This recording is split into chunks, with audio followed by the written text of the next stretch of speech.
These are the best bets for UFC Seattle, Henry Cejudo versus Yadong. Let's get right into it, boys. Now, if you guys are new here, welcome to the script.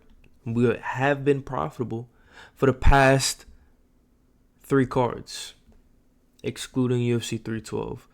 Because Kevin just said wanted to be a dumbass and sell my parlay, but UFC 312 was a little weird.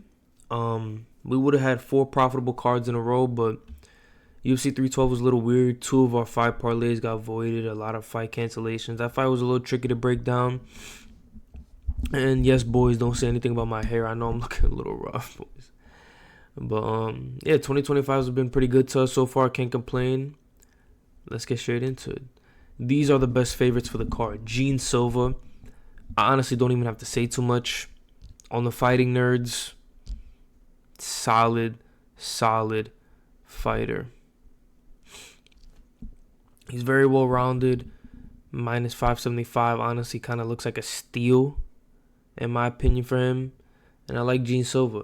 Anthony Hernandez, I'm going fluffy. He looked really incredible in his last performance.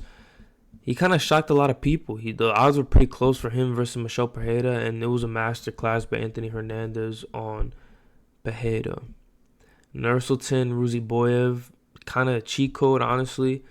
He's pretty solid everywhere, and he's 6'8" for the division. He's extremely tall.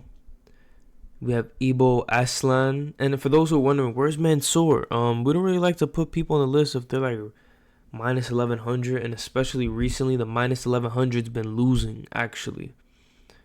So I mean, I don't know how many minus 1100s, minus 1300s. We have Rinya, Payne Talbot. These guys aren't even reliable anymore. So give me Nursultan Ruziboyev. He's pretty well rounded, has solid BJJ, 6'8". Like a lot of people trying to dive in on him or take him down, just gonna catch a knee up the middle. He did lose to Buckley, but Buckley proved he's a top contender now. Under that, we have Ibo Aslan. All of his fights are coming off by KO. Like all of his wins are by KO, and he's versing a chinny guy. So, you know, I forgot the guy's name that he's versing. The guy's pretty chinny. He's not that good, in my opinion. And then we have Javid Bashrat. Ricky Simone. If Ricky Simone doesn't land the takedowns, Javid Bashrat, this is gonna be a masterclass by Javid, if I'm being honest. He could just negate the takedowns and get a couple shots off. Andre Philly, the dog of the week. If you want a more in-depth reason why I pick Andre Philly, check out the best underdog video. But yeah, give me Andre Philly. I mean, I don't even need to say too much. He has the experience. I don't even know why he is a dog. The guy that he's versing is 2-2 in the UFC, and isn't that impressive? Andre Philly has versed, even though he lost to them, he versed a lot of the top guys in the featherweight division. Give me Andre Philly. Then we have Rob Font. Opened up at like a plus 225 underdog. But Rob Font, another one. Just the people he lost to in the division were like the best of the best. And he's versing an up-and-comer. And the guy, Matsumoto, Gene. The guy he's versing Gene, like, you know, he has black belts in a whole bunch of different mixed martial arts. But like, I don't know if bro's gonna. I don't think bro's gonna be able to beat Rob Font. The only thing that I don't like about Rob Font is how Rob Font sometimes be just sticking to that boxing. Not even sometimes, a lot of the times, and he's pretty easy to take down. But if Gene doesn't take him down, I think it's going to be a close fight. Then with Julius Walker, there's not a lot of good underdogs on the card, if I'm being honest. So I'll just go Julius Walker. I don't think he's going to get it done against Mainfield, but he could. Mainfield's like pretty chinny, so he could get it done. I just want to throw him on that list. Moving on. Here is the 3-leg for the card.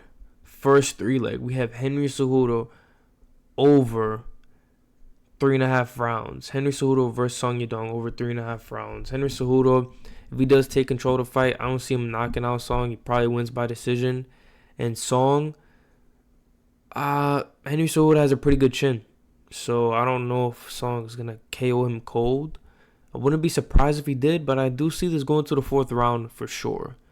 Anthony Hernandez, money line, I just think he got this in the bag, to be honest.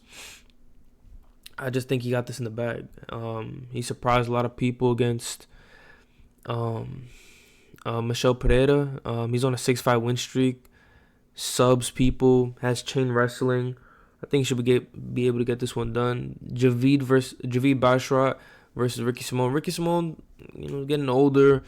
Javid, even though he's like not the best guy ever, you know what I'm trying to say, to pick. I feel like Javid, he should be able to get this one done. Negate some of the takedown attempts by Ricky Simon, because Ricky Simon does have a good amount of cardio, and that's going to be his benefit in this fight if Ricky Simon can just push a pace. But I think it's going to get maybe to later rounds. Javid's going to win by significant strike damage, and then Ricky Simon's going to keep on trying to shoot in.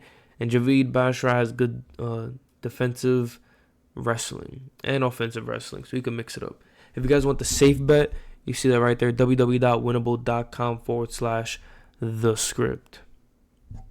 I mean, check it out. The link will be in the top of the description, boys. You see that. Just in case, I know UFC 312, we could have been on a 4-dog win streak, but we should win Tom Nolan. Tom Nolan was the runner-up of the week, but we're back on it, boys. We're back on it. Nazim Sadikov was the pick last week, and you guys seen it. For those who locked that in, what I'm saying, congratulations. And the safe bet accuracy, like I said, guys, you want access to the safe bet, which you guys seen right here. Go ahead and do yourself a favor. Subscribe to Winnable. It's only available to premium members, but if you guys want to try out Winnable, it's free. Go ahead. We give you guys the picks. We gave you guys a free 3-leg in Winnable, exclusive to only Winnable people. UFC 309, you've seen it.